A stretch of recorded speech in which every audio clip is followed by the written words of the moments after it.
जी मोहतरम, page number 69।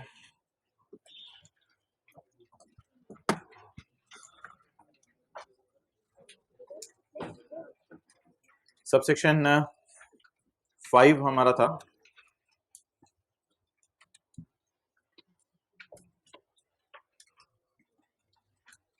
तसल्ली से एक बात समझनी है। एक साहब हैं, वो कहते हैं कि जी मेरी salary income per annum ₹12 lakh है। बिल फर्ज इस पे टैक्स बनता है पर एनम, इधर देखें, इस पे टैक्स बनता है पर एनम 1,20,000। अच्छा, कैलकुलेटर पकड़े बगैर बता दें इसकी सैलरी पर मंथ कितनी होगी? 1,00,000 रुपया। और इसका टैक्स पर मंथ कितना होगा? ₹10,000। 12 से डिवाइड किया आपने, तो जो बंदा साल में सेट हो जाए उधर हाइब्रिड में, मेहरबानी आप लोगों की तशरीफ ले आया करें टाइम पे, शुक्रिया। अब देखें सारे चेहरा शरीफ इधर करें। जो साहब साल में 12 लाख कमा रहे हैं तो एक महीने में कितना कमा रहे हैं? 1,00,000। जो साहब साल में 1,20,000 टैक्स दे रहे हैं तो एक महीने में कितना दे रहे हैं? 10,000। क्लियर? अच्छा, ये आप मुझे बताएं कि सैलरी के ऊपर जो टैक्स है, क्या आपने कभी सुना है कि सैलरी पे टैक्स कट के सैलरी मिलती है? ये शायद आपने कभी सुना हो, घर में कोई बंदा नौकरी कर रहा हो आपके, तो जो सैलरी पे उसे सैलरी मिलती है वो टैक्स कट के मिलती है। तो ये बात याद रखिएगा, सैलरी कभी भी आपको पूरी नहीं मिलती। सैलरी पे आपका एम्प्लॉयर, जहां आप नौकरी कर रहे हैं, आपका एम्प्लॉयर आपको टैक्स काट के सैलरी देता है। तो क्रिश्चियन कॉलेज का कैशियर है, वो कहते हैं जी मेरी साल की तनख्वाह है 12 लाख, महीने की तनख्वाह है 1,00,000। तो मुझे बताएं हर महीने ये घर कितने पैसे लेके जाता होगा? Take home per month 90,000। ये टैक्स इसका डिडक्ट होता होगा पर मंथ, हर महीने इसका 10,000 रुपया टैक्स कट जाता होगा। यहां तक तो एक बेसिक कॉन्सेप्ट है जो आपको पता होना चाहिए। भाईजान आप जल्दी बैठे हैं आप दोनों, फिर मैं क्लास शुरू करूं। अच्छा, शुक्रिया। चलें, अच्छा, यहां तक तो मोहतरम एक बेसिक कॉन्सेप्ट है जो आपको पता होना चाहिए कि सैलरी भी आपको पूरी नहीं मिलती, सैलरी पे टैक्स कटने के बाद मिलती है। जैसे डिविडेंड ₹1,00,000 85,000 मिलते हैं टैक्स कट के, इंटरेस्ट इनकम भी ₹1,00,000 85,000 मिलती है टैक्स कट के, तो सैलरी भी टैक्स कट के मिलती है। पहली बात ये होगी। अब ये बंदा जो एम्प्लॉई है, कॉलेज का कैशियर, वो प्रिंसिपल साहब के पास गया। प्रिंसिपल साहब ने कहा जी, प्रिंसिपल साहब को कहा जी आप कह रहे हैं मेरी इनकम है 12 लाख, इसके अलावा तो और कुछ मैं कर नहीं रहा, तो मेरी वाहिद इनकम यही है 12 लाख, यही मेरी टैक्सेबल इनकम है, लेकिन ये मेरी टोटल इनकम है, इसमें से मुझे माइनस करूंगा मैं डिडक्टेबल अलाउंस। और अल्हम्दुलिल्लाह अल्हम्दुलिल्लाह मेरे 3 बच्चे हैं और उनको मैं स्कूलों में भी पढ़ाता हूं और मेरी साल की इनकम 15 लाख से कम है, तो जिसकी इनकम साल की 15 लाख से कम हो उसे डिडक्टेबल अलाउंस माइनस करने की इजाजत होती है। तो खुदा के लिए प्रिंसिपल साहब ऐसा करें कि इस 12 लाख में से माइनस करें डिडक्टेबल अलाउंस, इस 12 लाख में से माइनस क्या करें? डिडक्टेबल अलाउंस माइनस करें प्रिंसिपल साहब इसमें से डिडक्टेबल अलाउंस। अगर प्रिंसिपल साहब इसकी बात मान लें तो 12 लाख में से जब आप डिडक्टेबल अलाउंस माइनस करेंगे तो बिल फर्ज 12 लाख गिर के रह जाएगा 11 लाख। जब ये 12 लाख गिरेगा तो 12 लाख गिरने की वजह से आपका जो इनकम है वो 12 लाख से गिर जाएगी। जब इनकम 12 लाख से गिर जाएगी तो सालाना टैक्स भी 1,20,000 से गिर जाएगा। जब 1,20,000 से सालाना टैक्स भी गिर जाएगा तो माहाना टैक्स भी गिर जाएगा और 10,000 की बजाय शायद 8-9 हजार आपका जो है वो टैक्स बने। आप बता दें क्या ये इसने इनकम फ्रॉम सैलरी ही इसकी इनकम है 12 लाख, यही इसकी टोटल इनकम है? क्या इसने सही आर्गुमेंट लिया है कि टोटल इनकम में से मुझे डिडक्टेबल अलाउंस प्रिंसिपल साहब आप माइनस करें, फिर जो सैलरी मेरी बने, फिर यानी जो मेरी टैक्सेबल इनकम बने उस पे आप टैक्स निकालें? आपने तो अभी 12 लाख पे टैक्स निकाला हुआ 1,20,000, हालांकि आपको चाहिए था 12 लाख माइनस डिडक्टेबल अलाउंस, जो जवाब आता उसके ऊपर आप टैक्स निकालते। क्या ये एम्प्लॉय का आर्गुमेंट सही है या गलत है? सही आर्गुमेंट है। लॉ मेकर कहता है कि प्रिंसिपल साहब आप एम्प्लॉय को जो है वो माजरत कर लें, आप एम्प्लॉय से माजरत कर लें, भाई सॉरी आपके सारे आर्गुमेंट सही हैं और अपनी जगह बजा कह रहे हैं आप, लेकिन माजरत मैंने आपका टैक्स काटना है ये ज्यूम करते हुए कि आपका कोई बच्चा नहीं है, एम्प्लॉय बच्चे लेके आ गया, प्रिंसिपल साहब ने कहा नहीं, आई ज्यूम कोई बच्चा नहीं है आपका, आई ज्यूम आपकी शादी नहीं हुई, आई ज्यूम आप ही नहीं। अच्छा, तो अब ये ज्यूम किया जाएगा वाइल टैक्स डिडक्शन, टैक्स काटते हुए ये ज्यूम किया जाएगा कि एम्प्लॉय को डिडक्टेबल अलाउंस माइनस नहीं करने की इजाजत, टैक्स काटते हुए ये ज्यूम किया जाएगा कि एम्प्लॉय को डिडक्टेबल अलाउंस माइनस करने की इजाजत। किधर बैठे तेरा दोस्त? अच्छा, कौन सा पेपर है? इकोनॉमिक्स आज पेपर है लास्ट? अच्छा अच्छा, तो तो ये डिडक्टेबल अलाउंस एम्प्लॉय कहते हैं, ये डिडक्टेबल अलाउंस एम्प्लॉय कहते हैं, देखो दोस्तों से बातें करते मेरा भी दिल चाहता है बातें करूं, मैं फिर किसे करूं, तो कोई दोस्त नहीं इधर, तो ये डिफरेंस गुजर। अच्छा, तो फिर ऐसी सूरत के अंदर डिडक्टेबल अलाउंस एम्प्लॉय कहते हैं माइनस करने की इजाजत दो मुझे, उसमें वो कहां कह रहे हैं नहीं, एम्प्लॉय कह रहे हैं मुझे माइनस करने की इजाजत दो, लेकिन लॉ मेकर कह रहे हैं एम्प्लॉयर को, एम्प्लॉयर कौन है? कॉलेज वाले, कि भाईजान भूल जाएं इसका डिडक्टेबल अलाउंस माइनस करने की इजाजत है, छोड़ दें, मत माइनस करें। अब होगा क्या, पूरे साल का टैक्स इसका हुकूमत के पास पहुंच जाएगा 1,20,000, क्योंकि हर महीने कितना टैक्स इसका हुकूमत के पास एम्प्लॉयर पहुंचा रहे हैं, हर महीने कितना काट रहे हैं टैक्स, हर महीने कितना काट रहे हैं एम्प्लॉय टैक्स, ये 10,000 पहुंचे पहुंचे पहुंचे पहुंचे पहुंची भी सरकार 12 महीने बाद 1,00,000, ये 1,20,000 हुकूमत के खजाने में इसका पहुंच जाएगा। अब ये साल के एंड पे एम्प्लॉय अपने गुनाहगार कदमों नेक कदमों पे चल के एफबीआर के दफ्तर जाएगा और एफबीआर के दफ्तर जाके टैक्स कैलकुलेशन अपनी जमा करवाएगा, उसमें इसको इजाजत है, जो कल हमने यासिर के सवाल के अंदर किया था, यासिर के सवाल में हमने डिडक्टेबल अलाउंस माइनस किया था, वो जो कैलकुलेशन ये जमा करवाएगा साल के एंड पे हुकूमत को, उसमें ये लिखेगा मेरी टोटल इनकम 12 लाख है, बैठ गए आप, अब मैं शुरू करता हूं, मेरी टोटल इनकम 12 लाख है, आपने देख लिया उधर, चलो अब मैं शुरू करता हूं, मेरी टोटल इनकम 12 लाख है, इसमें से मैं डिडक्टेबल अलाउंस माइनस करने लगा हूं, मेरी टैक्सेबल इनकम ये है, और ऑब्वियसली इसका टैक्स भी 1,20,000 नहीं होगा, 1,14,15,000 पे आके गिर जाएगा, जब इसका टैक्स 1,20,000 से गिर के 1,14,15,000 पे आके गिरेगा, तो 4-5 हजार ये हुकूमत से क्या मांगेगा वापस, तो वो हुकूमत इसको वापस कर देगी, उसमें कोई मसला नहीं है। तो अब मोहतरम डिडक्टेबल अलाउंस माइनस करने के लिए किन चीजों का हमने जो है वो ध्यान रखना है, ये तसल्ली से सुन लें। थर्ड लास्ट रो में जगह बना दें, थर्ड लास्ट रो में,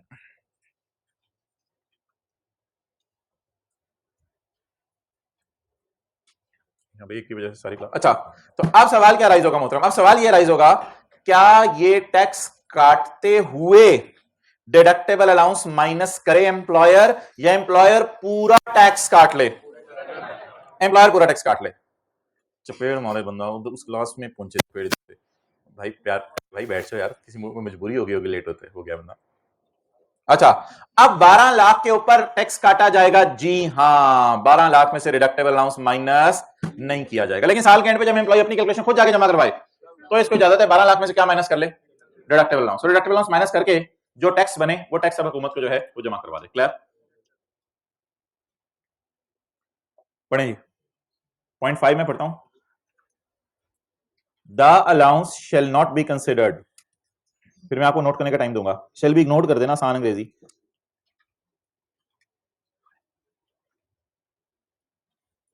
साढ़े सात वाली क्लास वाले 7:30 आया करें, कल से चेक लगवाना पड़ेगा, अच्छा नहीं लगता। The allowance shall be ignored, allowance को इग्नोर किया जाएगा, कौन सा allowance? Deductible allowance, the deductible allowance, यानी वो जो भी एजुकेशन वाला, the deductible allowance shall be ignored, shall be, हाँ, एम्प्लॉय कहेगा माइनस करो एम्प्लॉयर इसमें से एजुकेशन के खर्चे, एम्प्लॉयर कहेगा हाँ, shall be ignored, the allowance shall be ignored for calculating tax, नहीं, कल कल यासिर का न्यूमेरिकल करते हुए टैक्स कैलकुलेट करते हुए हमने तो उसको अलाउंस को माइनस किया था, फॉर कैलकुलेटिंग टैक्स डिडक्शन, किस पर्पस के लिए इग्नोर करो, सिर्फ टैक्स डिडक्शन किस हेड में हो रही है, अंडर द हेड सैलरी। अच्छा, टैक्स डिडक्शन कौन करता है बता दें, टैक्स डिडक्शन कौन करता है? By employer.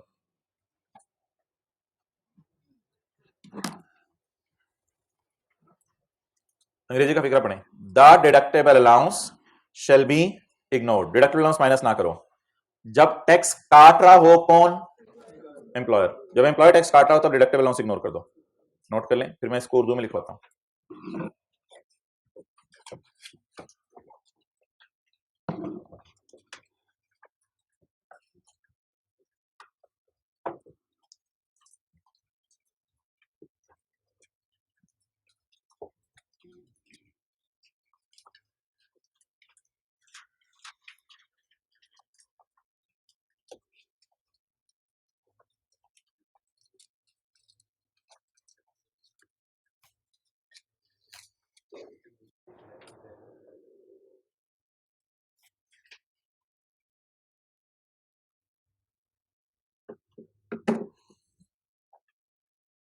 भाई खड़े हो जाए, खड़े हो जाए।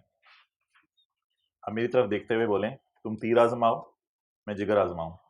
आप बोलो, आप, तुम नहीं बोलो, बोलो आप तीर आजमाएं सर, आप तीर ट्राई करें, मैं जिगर ट्राई करूंगा। ये बात आपने क्यों की है, जरा बताओ, वजह बताओ क्यों की है? नहीं नहीं नहीं, मैं पढ़ाने वाली बात नहीं है, कोई और बात है। नहीं, टेक्स्ट काटने वाली बात भी नहीं है, मैंने क्यों टेक्स्ट काटना है सर जी? और कोई बात? भैया ये टेस्ट 2 बन चुका है, तीर तैयार है, मैंने तो तीर तैयार कर लिया, अब आप ना जिगर तैयार करें। ये सिक्योरिटीज के रेट भी दिए हुए हैं, मोबाइल प्रॉपर्टी के रेट भी दिए हुए हैं, टेबल 1 और 2 के रेट भी दिए हुए हैं। सो इट इज तीर, so let's go and prepare your जिगर। चलें जी, वापस आ जाएं। अच्छा मोहतरम, कसमें खाई हुई थी, टेस्ट नहीं देना, कल दे दें। अब मुझे सवाल का जवाब दीजिएगा, उर्दू में लिख लें इस बात को। एम्प्लॉयर टैक्स काटते हुए डिडक्टेबल अलाउंस माइनस नहीं करेगा, एम्प्लॉयर टैक्स काटते हुए डिडक्टेबल अलाउंस माइनस नहीं करेगा,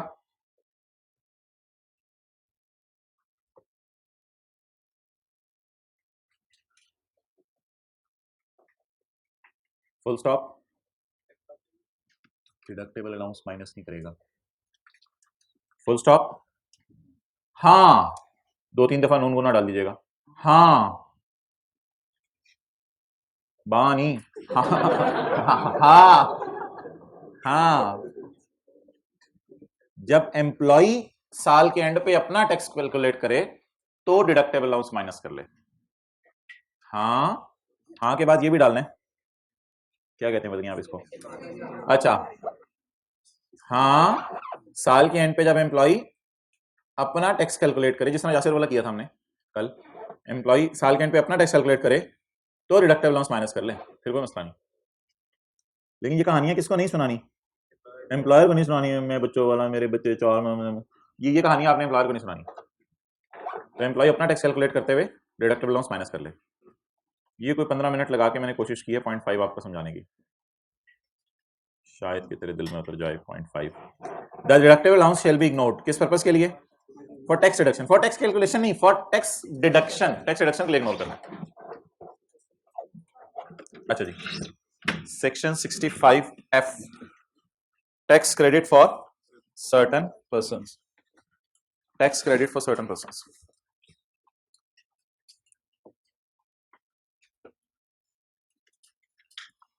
ओए होए होए होए होए होए होए होए, जफियां डालें, खड़े हो जाए, जफियां डालें। शैल बी अलाउड 100% टैक्स क्रेडिट। कितना मुश्किल हो रहा है, मुझे क्यों जोर लगाना पड़ा है, मुझे क्यों जोर लगाना पड़ा है? जल्दी जल्दी जल्दी जल्दी जफियां डालें, 100%। खड़ा हो, खड़े हो जाओ, खड़े हो जाओ, जफियां डालो, जफियां डालो, जफियां डालो। 100% टैक्स माफ। भाईजान हाइब्रिड वालों खड़े हो जाओ, खड़े हो, जफियां डालो, जफियां डालो। 100% टैक्स माफ, 100% टैक्स माफ। अच्छा 100% टैक्स माफ।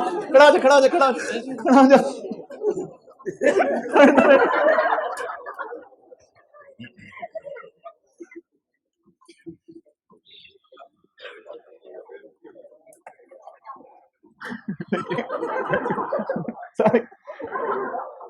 कारोबार भी देखते हैं कौन सा इधर हाथ से। ओ भाई हाथ को जोड़ना, आजा, मैं तो कहता उधर भी देख सा, इधर इशारा कर सबको।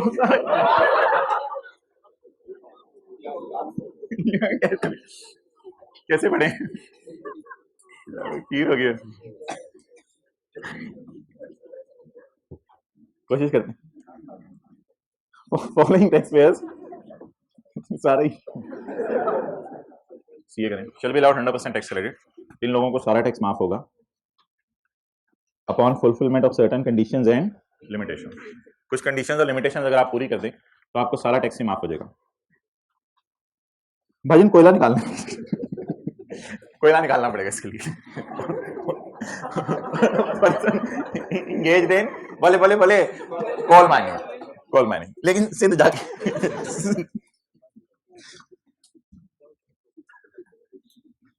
बंद कर ले बटन हंसने वाला। Person engaged in coal mining in Sindh. लेकिन भाईजान कोयला निकाल के करना क्या है? सप्लाई करना है, बेचना है किसको? जो लोग बिजली बना रहे हैं। होंडा एटलस कार को नहीं बेचना कि गाड़ियां बनाओ, जो लोग बिजली बना रहे हैं उनको आपने कोयला निकाल के बेचना है। और निकालना कहाँ है कोयला? सिंध में। और बेचना कहाँ है? जहां मर्जी। लेकिन क्या बना रहे हो वो लोग? बिजली बना रहे हो। अच्छा, एक और पर्सन को भी ये बेनिफिट अवेलेबल है। स्टार्टअप, स्टार्टअप होते हैं बिजनेस, स्टार्टअप बिजनेस ही होते हैं। Startup which is certified bye Lahore board, Pakistan software export board. Pakistan software export board किसको बेनिफिट देता होगा? जो सॉफ्टवेयर क्या कर रहे हैं? एक्सपोर्ट कर रहे हैं। तो सॉफ्टवेयर भी एक्सपोर्ट होते हैं पाकिस्तान से बन के बाहर। अच्छा जी, which is certified by Pakistan Software Export Board. Credit will be allowed in the year of startup and for the following 2 years. ये जो क्रेडिट है ना, ये हर साल अलाउड है, ईच ईयर अलाउड, हर साल माफ है, जितना मर्जी कोयला निकालें। लेकिन ये जो सॉफ्टवेयर वाला है ना, अगर बिजनेस स्टार्ट हुआ आपका 2010 में, तो आपको 100% टैक्स माफ होगा, 100% टैक्स क्रेडिट होगा। नंबर 1 2010 में, 2011 में, बस 3 साल ये टैक्स माफ होगा, उसके बाद माफ नहीं होगा। नई सॉफ्टवेयर कंपनीज को होगा या फिर हमेशा ही होता रहेगा? हम सिर्फ नई सॉफ्टवेयर कंपनी कितने साल तक? सिर्फ 3 साल तक।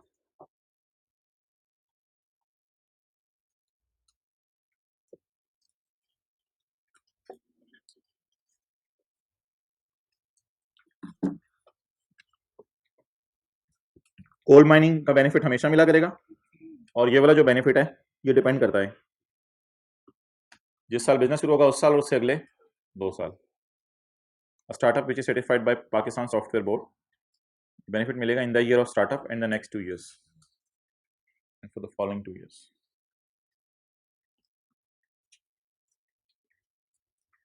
इसके लिए आपको 3 शराइत पूरी करनी पड़ेंगी।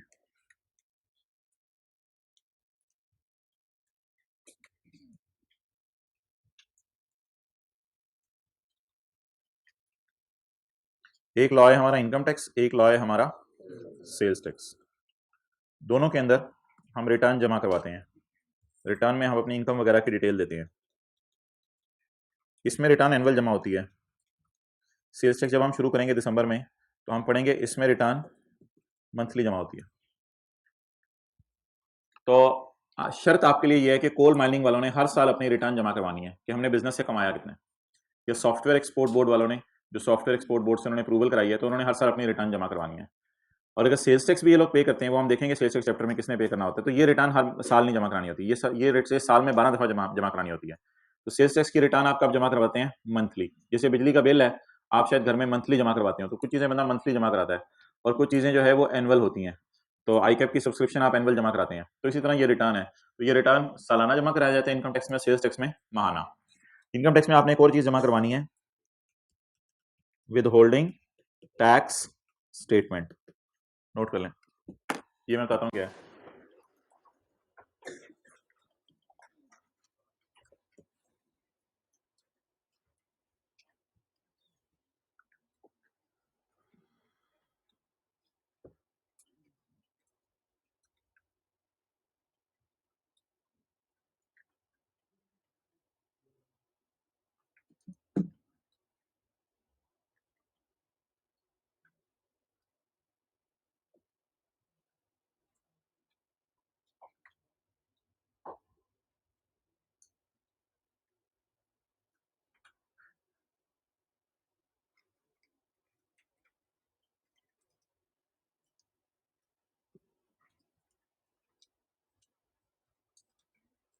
जी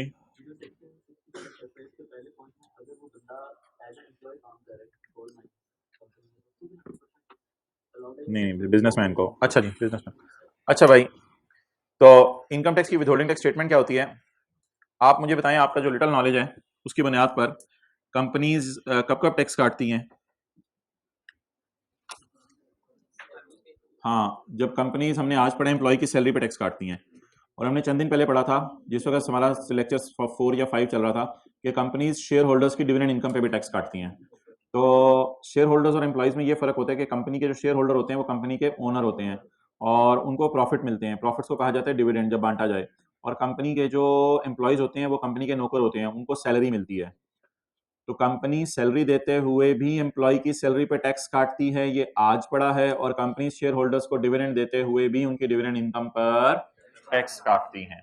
तो ये दो मिसालें हैं सिर्फ। जब सिलेबस आगे चलेगा तो आपको पता चलेगा 5, 6, 7 जगह पे टैक्स काटा जाता है, काफी जगहों पर टैक्स काटा जाता है। हत्ता कि आने वाले दिनों में हम पढ़ेंगे जिस वक्त इस बिल्डिंग के ओनर को हम रेंट पे कर रहे होंगे तो भी हम रेंट पे टैक्स काटेंगे। तो कई जगहों पे टैक्स काटा जाता है, तो इसकी डिटेल इंशाल्लाह किसी चैप्टर के अंदर हम पढ़ेंगे। फिलहाल मुझे बता दें विदहोल्डिंग टैक्स स्टेटमेंट क्या होगी। ये एक ऐसी, पहले आप ये लिख लें तीनों बातें, तो फिर मैं बताता हूँ। ये लिख ली हैं, चलें लिखें नीचे विदहोल्डिंग स्टेट, ये स्टार डाल के लिख लें बस। ये स्टेटमेंट में कंपनी या एम्प्लॉयर जो भी हो, कंपनी स्लैश एम्प्लॉयर, इस स्टेटमेंट में कंपनी स्लैश एम्प्लॉयर, एम्प्लॉयर कोई इंडिविजुअल भी हो सकता है, इस स्टेटमेंट में कंपनी स्लैश एम्प्लॉयर ये बताते हैं कि हमने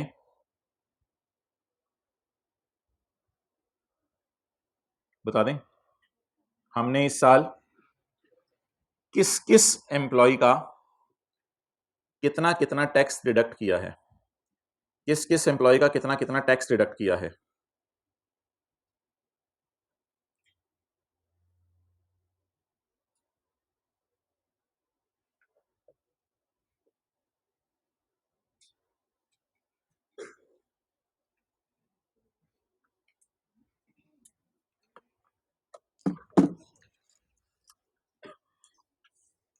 following are the conditions. 100% tax माफ कराने के लिए क्या करना पड़ेगा? Annual return of income has been filed, यानी कोल माइनिंग कंपनी ने अपनी साल की इनकम की डिटेल हुकूमत को जमा करा दी हो। Monthly sales tax return for the tax months, so काट दें, for the tax months have been filed. तो सेल्स टैक्स की आपने रिटर्न जमा करवा दी हो माहाना। और आखिरी बात, withholding tax statement for relevant tax year have been filed. Relevant tax year वही जो, जैसे कि ये सवाल है तो इसमें रेलिवेंट ईयर 2010, 11, 12 बनेगा। तो withholding tax statement for the year have been filed. आपने किस किस का टैक्स काटा? आपकी इनकम तो माफ है क्योंकि आप तो कोल माइनिंग कर रहे हैं, लेकिन आपके एम्प्लॉइज की इनकम को तो माफ नहीं है ना, आप उसकी इनकम पे तो टैक्स काटेंगे, वो तो तनख्वाह कमा रहे हैं, वो तो नहीं कोल माइनिंग का बिजनेस करें। तो withholding tax statement for relevant year have been filed. Filed with whom? FBR. Filed with whom? किसको जमा करवाएंगे आप ये स्टेटमेंट? एफबीआर को। और कौन जमा करवाएगा? Tax payer. टैक्स पेयर कौन होगा? कोल माइनिंग वाले बिजनेसमैन। तो withholding tax statement have been filed with FBR. ये एफबीआर को जाके सारी चीजें जमा करवानी है, इधर भी फाइल्ड विद एफबीआर, इधर भी फाइल्ड विद एफबीआर, इधर भी फाइल्ड विद एफबीआर। ये एफबीआर को जाके आप जमा करवाएंगे। If the businessman is a withholding agent, अगर बिजनेसमैन विदहोल्डिंग एजेंट है। विदहोल्डिंग एजेंट्स वो होते हैं जिनके जिम्मे क्या होता है? टैक्स डिडक्ट करना होता है, जिनके जिम्मे काटना होता है। तो अगर कंपनी विदहोल्डिंग एजेंट है तो ये कंपनी बता देगी कि मैंने विदहोल्ड किया टैक्स। लेकिन कुछ लोग ऐसे भी होते हैं शायद जो विदहोल्डिंग एजेंट होते ही नहीं, तो फिर उनको बताना भी जरूरी नहीं। विदहोल्डिंग एजेंट कौन होते हैं कौन नहीं होते, ये एक लंबी बहस है जो आपके सिलेबस में नहीं है। तो बहरहाल अगर कंपनी विदहोल्डिंग एजेंट है तो इसको फिर विदहोल्डिंग टैक्स की स्टेटमेंट भी जमा करवानी पड़ेगी कि इस साल किस किस की इनकम पे कितना टैक्स काटा। हत्ता कि कॉलेज वाले भी एफबीआर को एक स्टेटमेंट जमा कराते हैं कि सर आसिफ की सैलरी पे इतना टैक्स काटा है, सर उमैर की सैलरी पे इतना टैक्स काटा है, कैशियर की सैलरी पे इतना टैक्स काटा है। तो ये एक स्टेटमेंट जमा करवाते हैं, विदहोल्डिंग टैक्स स्टेटमेंट। चलें जी, इस पेज को आज मैं स्किप कर रहा हूँ इसको इंशाल्लाह कल पढ़ेंगे। पेज 70 पूरा हम स्किप कर रहे हैं क्योंकि एक न्यूमेरिकल शुरू करना है।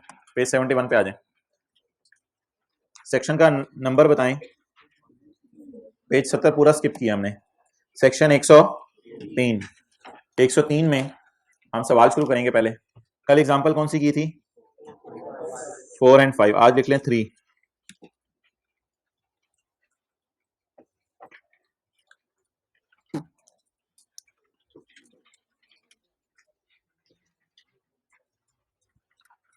आज हम न्यूमेरिकल करेंगे फॉरेन टैक्स क्रेडिट का, फॉरेन टैक्स क्रेडिट, लेकिन कल वाले भी रिवाइज करेंगे हम। सवाल के अंदर खामोश होते एज्यूम किया जाएगा बाय डिफॉल्ट ये रेजिडेंट है। क्या हाल है भैया बातिफ का? बाय डिफॉल्ट ये क्या है? रेजिडेंट है।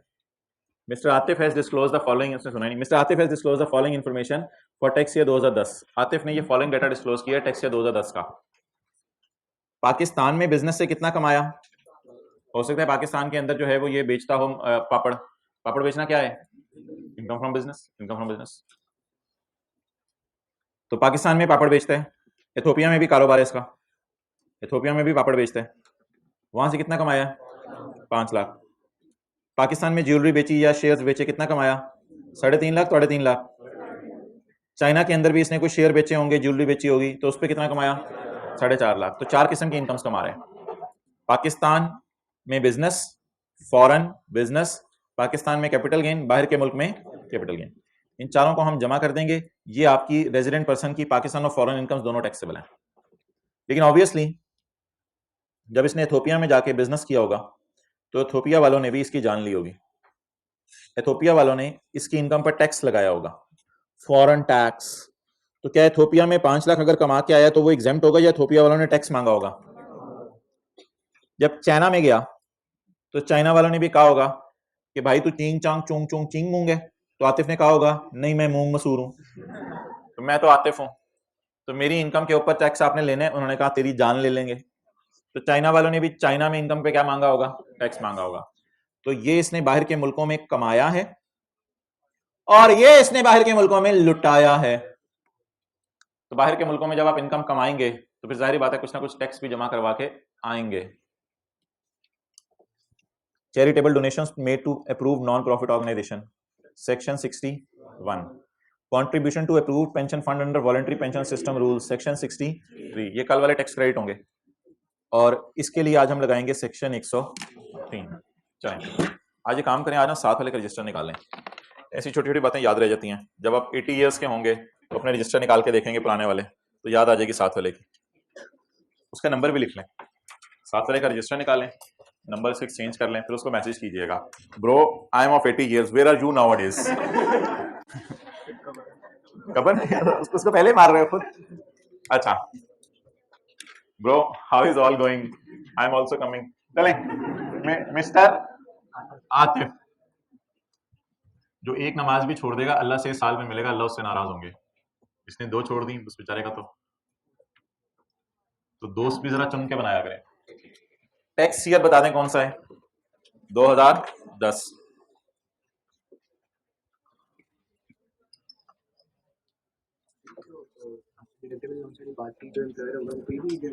हाँ नहीं, अच्छा जी, अब आप मुझे ये बता दें कि पहले इनकम्स जमा कर लें, 4 लाख, 5 लाख, 3.5 लाख, 4.5 लाख, पहले इनकम्स जमा कर लें। चलें जी शुरू करें। पहली कौन सी इनकम है? Income from business. कौन सी? Pakistan source income. ये आप लोगों ने पूरा लिखना है, income from business Pakistan source income. जी आगे बोलें। Income from business foreign source income, एथो ले लिया 7 वाले का register. Income from capital gain Pakistan source income 3.5 lakh. Income from capital gain foreign source income China 4.5 lakh.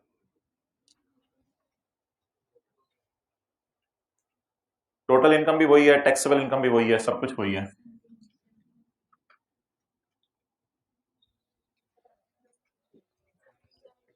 यहां तक आप इन 4 फिगर्स को पकड़ के उधर जमा कर देंगे, आपके इंजीनियर भाई कहेगा ये सी आसान है, इतना तो मैं भी कर सकता था। Total slash taxable income. फिर आगे आप लोगों ने अपनी अभी टैक्स क्रेडिट्स निकालना शुरू करने हैं ताकि उसके धुएं निकलें। कितना? 17 लाख। मुझे पता है 8-10 साल से ये सवाल करा रहा हूँ। अच्छा 17 लाख। कुछ लोग ना बोर हो रहे होते हैं, सवाल हो रहा होता है, तो टीचर की बोरियत का लेवल चेक करें। जिसने सुबह सुबह वाली क्लास में भी कराया, अगले 6 महीने बाद भी कराना है, पिछले 6 महीने पहले भी कराया था, तो इसलिए आप समझ रहे होते हैं, सिर्फ आप बोर हो रहे हैं। चलें ये निकालें टैक्स।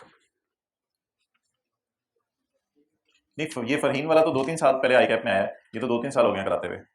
अच्छा चलें परसों किया था शायद। सैलरी कम तो टेबल 1 तो 60,000 जमा 17 पॉइंट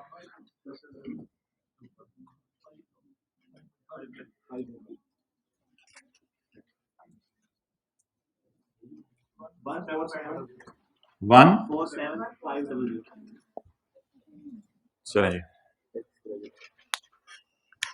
लेस भाईजान फॉरेन टैक्स क्रेडिट भी आज देना है, क्योंकि असल में वो बाहर के मुल्क में इनकम कमा के आया, उधर भी टैक्स जमा करा के आया, पाकिस्तान वाले भी फिर इससे टैक्स मांग रहे हैं, तो बेचारे पे डबल टैक्स लग जाएगा।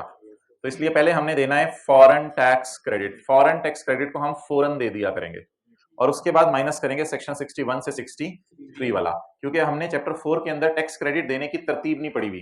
मैंने एक तरतीब आपको छुड़वा दी थी, तो वो टैक्स क्रेडिट देने की तरतीब आज बता रहा हूं। पहले फॉरेन टैक्स क्रेडिट कैलकुलेट करेंगे आप। तो लेस फॉरेन टैक्स क्रेडिट जी, number 1 income from business foreign source Ethiopia वाली, नहीं 40,000 को छोड़ें, बस वर्किंग वन में इसका हम टैक्स माफ करेंगे। And income from capital gain foreign source income China वाली, वर्किंग नंबर 2। चलें जी, नोट कर लो।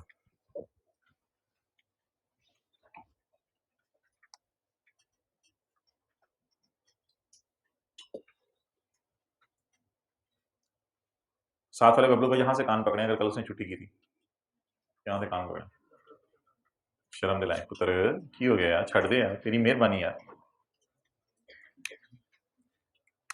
भैया सीए को सीरियसली ले लें। Working one, foreign tax credit on income from business Ethiopia. ये ना डायरेक्ट लोअर ऑफ है, इसमें कोई ऐसा कैलकुलेशन नहीं है, A over B into C type, ये डायरेक्ट लोअर ऑफ है। अच्छा, अब